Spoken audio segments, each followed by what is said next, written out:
ಗೀಳಿಗಿಟ್ಕೋಗಿ ಒಂದು ರೌಂಡು ಹಂಗೆ ಸುತ್ತ ಆಡಿಕೊಂಡು ಅಂಗಡಿಗಳೇನೇನೈತೆ ಏನು ಎತ್ತ ಯಾವ್ಯಾವ ಥರ ಇವಾಗ ಸಿಚುವೇಶನ್ ರನ್ನಿಂಗ್ ಇದೆ, ವೆಹಿಕಲ್ಗಳೆಲ್ಲ ಎಷ್ಟು ಓಡಾಡ್ತಿದ್ದಾವೆ ಏನು ಎತ್ತ.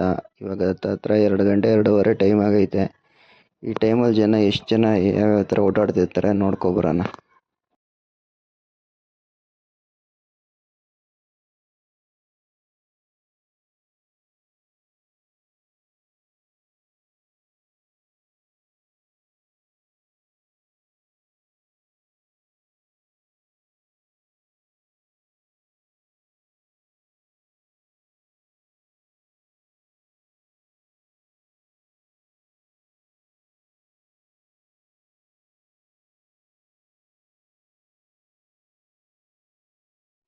ಅಣ್ಣ ನಮಸ್ಕಾರ ಕಣಣ್ಣ, ಏನು ಸಮಾಚಾರ?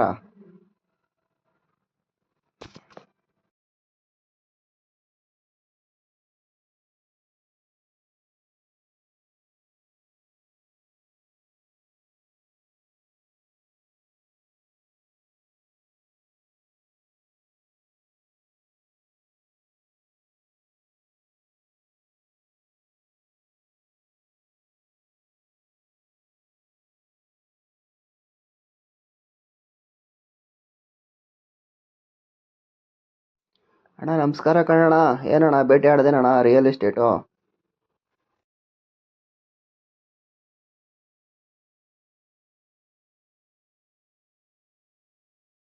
ಓ ಏನೋ ರೋಡ್ ಹಿಂಗ್ ದಾಟ್ತಿದ್ದಿಲ್ಲ.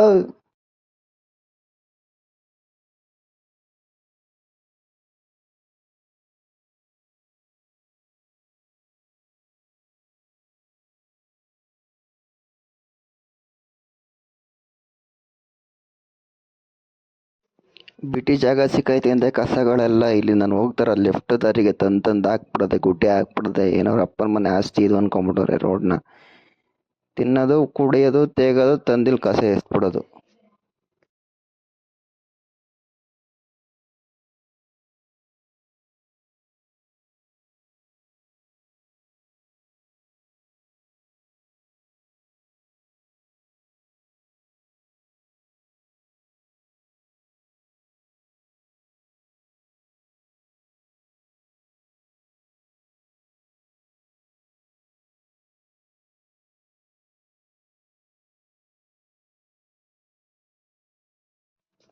ಇಲ್ಲೇ ಲೆಫ್ಟ್ ಕೋಳಿ ಅಂಗಡಿ ಐತಲ್ಲ,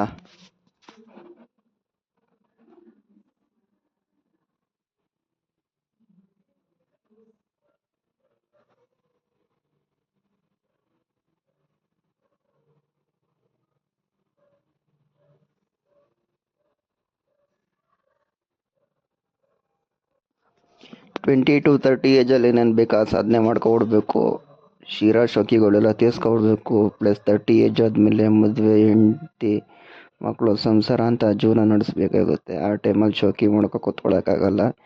ಏನಿದ್ರು ನಮ್ಮ ಏಜ್ 20 ಟು 30 ಏಜ್ ಐತಲ್ಲ, ಈ ಟೈಮಲ್ಲಿ ನಮ್ಗೆ ಏನು ಬೇಕಾ ಶೋಕಿಗಳು, ನಮ್ಮ ತೀಟೆಗಳು, ಇನ್ನೊಂದು ಮತ್ತೊಂದು ಏನೇ ಒಂದಿದ್ರು ನಮ್ಮ ಆಸೆ ಆಕಾಂಕ್ಷೆಗಳಿರನ್ನು ತೀರಿಸ್ಕೊಬಿಡ್ಬೇಕು. ಮದುವೆ ಆದಮೇಲೆ ಏನಂತಾರೆ, ಹೆಂಡತಿ ಆಸೆ ಅಂತ ಬದುಕಬೇಕಾಗುತ್ತೆ, ನಮ್ಮ ಆಸೆ ಅಂತ ಬದುಕೋಕ್ಕಾಗಲ್ಲ. ಏನಕ್ಕೆ ಅಂದರೆ ಅದು ಹಂಗೆ ಇರೋದು. ಏನೋ ಒಂದು ಹೇಳಿದ್ರು ಹೆಣ್ಮಕ್ಳು ತುಂಬ ಕೋಪಿಸ್ಕೋತಾರೆ. ಆ ಕೋಪನ ಕಂಟ್ರೋಲ್ ಮಾಡ್ಕೊಳಕ್ಕಾಗಲ್ಲ. ಅದರಲ್ಲಿ PhD ಮಾಡಿರ್ತಾರೆ ಹೆಣ್ಮಕ್ಳು, ಆದರೆ ಹಂಗೇನು ಏನೂ ಮಾಡೋಕ್ಕಾಗಲ್ಲ. ಗಂಡು ಮಕ್ಳನ್ನ ಅಯ್ಯೋ ಬಿಡೋ ಏನೋ ಅಂದ್ಕೊಂಡ್ರೆ ತಲೆ ಕೆಡಿಸ್ಕೊಳ್ಳೋಕ್ಕಾಗಲ್ಲ. ಆದರೆ ಹೆಣ್ಮಕ್ಳು ತುಂಬ ಡೀಪಾಗಿ ತಲೆ ಕೆಡಿಸ್ಕೊಬಿಡ್ತಾರೆ. ಇದರಿಂದ ತುಂಬ ಮನಸ್ಸಿಗೆ ಹಚ್ಕೊಬಿಡ್ತಾರೆ. ಇದರಿಂದ ಅವ್ರು ಏನು ಬೇಕಾದರೂ ಮಾಡ್ತಾರೆ. ಅದರಿಂದ ಹೆಣ್ಮಕ್ಳ ಹತ್ರ ಜಾಸ್ತಿ ಏನು ತಪ್ಪಾಗಿ ನಡ್ಕೊಳಕ್ಕೆ ಹೋಗ್ಬಾರ್ದು. ಅದು ನಮ್ಮ ಕೋಪದಲ್ಲಿ ನಾವು ಏನು ಮಾಡ್ತೀವಿ ಅಂತ ನಮಗೆ ಗೊತ್ತಿರಲ್ಲ. ಆದರೆ ಅವರು ಅದನ್ನು ತುಂಬ ದೃಢವಾಗಿ ತಗೊಬಿಡ್ತಾರೆ. ಅದರಿಂದ ಅವರು ತುಂಬ ನೋವು ಅನುಭವಿಸ್ತಾರೆ. ಅದರಿಂದ ಯಾರಿಗೂ ಮದುವೆ ಆಗೋ ಹುಡುಗಿಗೆ ಯಾರು ನೋವು ಕೊಡಬೇಡ್ರಪ್ಪ, ದಯವಿಟ್ಟು ಪ್ಲೀಸ್.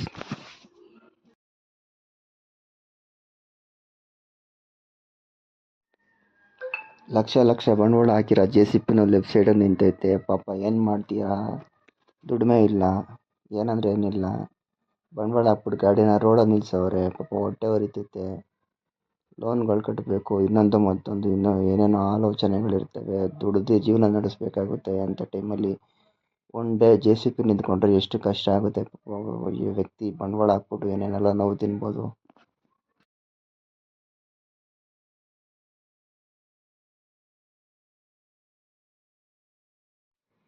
ಅಣ್ಣ ಇಂಡಿಕೇಟ್ರ್ ಕಣ ನೀನು, ಮುಂದಕ್ಕೆ ಆಮೇಲೆ ಹೋಗಿವೆ.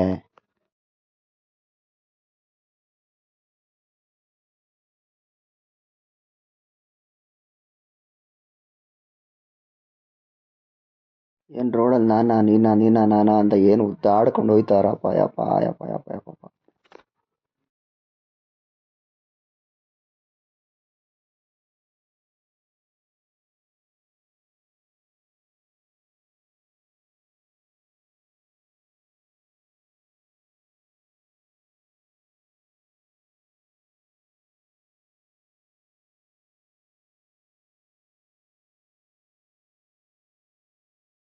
ಈ ಲೆಫ್ಟ್ ಸೈಡ್ ಕಾಣಿಸ್ತಿರೋ ದೇವಸ್ಥಾನ ಹುಲಿಯೂರಮ್ಮನ ದೇವಸ್ಥಾನ ಮಸ್ತಾಗೈತೆ.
ನಾಲ್ಕು ವರ್ಷದಿಂದ ಈ ರೋಡೆಲ್ಲ ಮಣ್ಣು ರೋಡ್ ಆಗಿತ್ತು.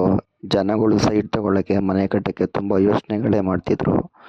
ಒಂದು ಸೈಟ್ ಪರ್ಚೇಸ್ ಮಾಡ್ಬೇಕಾದ್ರೆ 10 ಸಲ ಯೋಚನೆ ಮಾಡ್ತಿದ್ರು. ಇಲ್ಲಿ ಕಡಿಮೆ ದುಡ್ಡು ಸಿಗ್ತಿತ್ತು, ಮತ್ತು ಕಡಿಮೆ ದುಡ್ಡು ಸಿಗ್ತಿದೆ ಅಂದರೆ ತಗೊಳ್ಳೋಕೆ ಮುಂಚೆ 10 ಸಲ ಯೋಚನೆ ಮಾಡಬೇಕಲ್ವ. ಅದಕ್ಕೋಸ್ಕರ ತುಂಬ ಜನಗಳು ತುಂಬ ಸಲ ಯೋಚನೆ ಮಾಡ್ತಿದ್ರು, ಮತ್ತು ಅವ್ರ ಫ್ಯಾಮಿಲಿ ಜೊತೆ ಡಿಸ್ಕಸ್ ಮಾಡ್ತಿದ್ರು, ಇಲ್ಲಿ ತಗೊಳ್ಳೋದು ಬೇಡವಾ ಅಂತ. ತುಂಬ ಒಂಥರ ಇಲ್ಲಿ ಹಳ್ಳಿ ಪ್ರದೇಶ, ಗ್ರಾಮ ಅಂತ ಥರ ಇದೆ. ಅಂದರೆ ಇದು ಗ್ರಾಮಾಂತರನೇ, ಆದರೆ ತುಂಬ ಮನೆಗಳು ಕಡಿಮೆ, ಅಂಗಡಿಗಳು ಕಡಿಮೆ, ಬಸ್ ಫೆಸಿಲಿಟಿ ಕಡಿಮೆ, ಈ ಥರ ಎಲ್ಲವೂ ಸಮಸ್ಯೆಗಳಿರುತ್ತೆ. ಆದರೆ ಇವಾಗೆಲ್ಲ ಸರಿ ಹೋಗಿದೆ. ಟಾರ್ ರೋಡ್ ಆಗಿದೆ, ಮತ್ತು ಸ್ಕೂಲ್ಗಳೆಲ್ಲ ಇತ್ತು ಇಲ್ಲೇ ಹತ್ರಗಳಿದ್ದಾವೆ. ಚೆನ್ನೈನಹಳ್ಳಿ, ಮತ್ತು ಹೊನ್ನಗ್ನಟ್ಟಿ, ತಾವರೆಕೆರೆ, ಇಲ್ಲೆಲ್ಲ ಗೌರ್ಮೆಂಟ್ ಸ್ಕೂಲ್ಗಳು, ಮಾಮೂಲಿ ಪ್ರೈವೇಟ್ ಸ್ಕೂಲ್ಗಳೆಲ್ಲ ಇದ್ದಾವೆ. ಮತ್ತು ಯಾರು ಏನೋ ತಲೆ ಕೆಡಿಸ್ಕೊಳಕ್ಕೆ ಹೋಗ್ಬೇಡಿ. ಈ ಜಾಗದಲ್ಲಿ ಸೈಟ್ ತೊಗೊಂಡ್ರೆ ಏನು ಎತ್ತ, ಫ್ಯೂಚರಿಗೆ ಪ್ರಾಬ್ಲಮ್ ಆಗ್ಬೋದಾ ಏನು ಎತ್ತ ಅಂತ ಯಾವುದೇ ಥರ ಆಲೋಚನೆಗಳನ್ನ ಇಟ್ಕೊಳ್ಬೇಡಿ. ಸ್ಕೂಲ್ಗಳು, ಕಾಲೇಜ್ಗಳು ಮತ್ತು ಬಸ್ ಫೆಸಿಲಿಟಿಗಳು ಎಲ್ಲ ಇದೆ.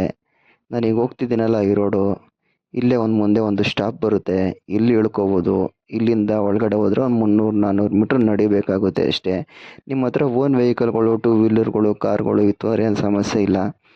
ಆದರೆ ಚೆನ್ನಾಗಿದೆ. ಅಂದರೆ ನಿಮಗೆ ಇಲ್ಲಿ ಬಂಡವಾಳ ಹಾಕ್ಬಿಟ್ರೆ ನಿಮ್ಗೆ ಯಾವುದೇ ಥರ ಏನೋ ಪ್ರಾಬ್ಲಮ್ ಆಗಲ್ಲ. ಅಂದರೆ ನೀವು ನಿಮ್ಮ ಆಲೋಚನೆಗಳನ್ನ ತೆಗೆದುಹಾಕ್ಬಿಡಿ. ನೀವು ದುಡ್ಡು ಇನ್ವೆಸ್ಟ್ ಮಾಡಿ ತೊಗೋತೀರಾ, ಅದು ನಿಮ್ಮ ಬಿಟ್ಟಿದ್ದು. ನೀವು ಅವ್ರ ಮತ್ತು ಇವ್ರ ಮಾತನ್ನೆಲ್ಲ ಕೇಳಕ್ಕೆ ಹೋಗ್ಬೇಡಿ. ನಿಮ್ಮ ದುಡ್ಡು ಡಬಲ್ ಆಗಬೇಕು ಅಂತಾರೆ, ಮನೇಲಿ ಇಟ್ಕೊಂಡ್ರೆ ಡಬಲ್ ಆಗಲ್ಲ. ಅದೇ ದುಡ್ಡನ್ನ ತಂದು ಇಲ್ಲಿ ಇನ್ವೆಸ್ಟ್ ಮಾಡಿ. ನಿಮ್ಗೆ ಯೂಸ್ ಮಾಡೋಕ್ಕಾದರೆ ಯೂಸ್ ಮಾಡ್ಕೊಳ್ಳಿ ಸೈಡ್ನ. ಇಲ್ಲಪ್ಪ ನಾನು ಸೇಲ್ ಮಾಡ್ತೀನಿ ಅಂದರೆ 1 ವರ್ಷ 2 ವರ್ಷ ಇಟ್ಕೊಂಡು ಆಮೇಲೆ ಸೇಲ್ ಮಾಡಿ. ನೀವು ಹಾಕಿರೋ ದುಡ್ಡು ಅಂತೂ ನಿಮ್ಗೆ ಯಾವುದೇ ಕಾರಣಕ್ಕೂ ಮೋಸ ಆಗಲ್ಲ. ಆದರೆ ನೋಡ್ಬೇಕಾದ್ರೆ ಹುಷಾರಾಗಿ ತಗೊಳ್ಳಿ, ಪ್ರತಿಯೊಂದು ಚೆಕ್ ಮಾಡ್ಕೊಳ್ಳಿ. ಖಾತೆ ಎಲ್ಲ ಕರೆಕ್ಟಾಗಿದೆಯಾ, ಏನು ಎತ್ತ ಅಂತ. ಈ ಲೆಫ್ಟ್ ಸೈಡ್ಗೆ ಹೋಗ್ತಿದ್ವಲ್ಲ, ಇದೆಲ್ಲ ಫುಲ್ ಖಾಲಿ ಸೈಡ್ಗಳೇ ಇತ್ತು, ಇವಾಗ ಸೇಲ್ ಆಗ್ತಿದೆ. ನಿಮಗೂ ಏನಾದರೂ ಬೇಕು ಅಂತಂದರೆ ಇಲ್ಲಿರೋ ಸೈಟ್ಗಳಲ್ಲಿ ಯಾವುದಾದ್ರೂ ಒಂದು ಇರ್ಬೋದೇನೋ, ಸಿಗ್ಬೋದೇನೋ, ಹುಡುಕಬೇಕು. ಒಳ್ಳೆ ರೇಟಿಗೆ ಸಿಗುತ್ತೆ, ಮತ್ತು ಒಳ್ಳೆ ಸ್ಪೆಷಾಲಿಟಿಗಳಿದೆ. ಇವಾಗ ಇಲ್ಲೇ ಹತ್ರದಲ್ಲೇ 5 ರೂಪೀಸ್ ಕಾಯಿಂದು ವಾಟರ್ ಫಿಲ್ಟ್ರ್ ಓಪನ್ ಆಗಿದೆ. ಮತ್ತು ರೋಡ್ ಒಂಚೂರು ಇವಾಗೆಲ್ಲ ಕಿತ್ತೋಗಿದೆ. ಇದು 1 ವರ್ಷ 2 ವರ್ಷದಲ್ಲೆಲ್ಲ ಸರಿ ಹೋಗ್ಬೋದು ಅಂತ ಅಂದ್ಕೊತೀನಿ. ಮತ್ತು ಇದೆಲ್ಲ ಸೈಟೆಲ್ಲ ನಮ್ಮ ಅಪ್ಪನೇ ಸೇಲ್ ಮಾಡ್ತಿರೋದು. ಏನಾದರೂ ನಿಮಗೆ ಸೈಟಿನ ಅವಶ್ಯಕತೆ ಇತ್ತು ಅಂದರೆ ನನಗೆ ಒಂದು ಮೆಸೇಜ್ ಮಾಡಿ.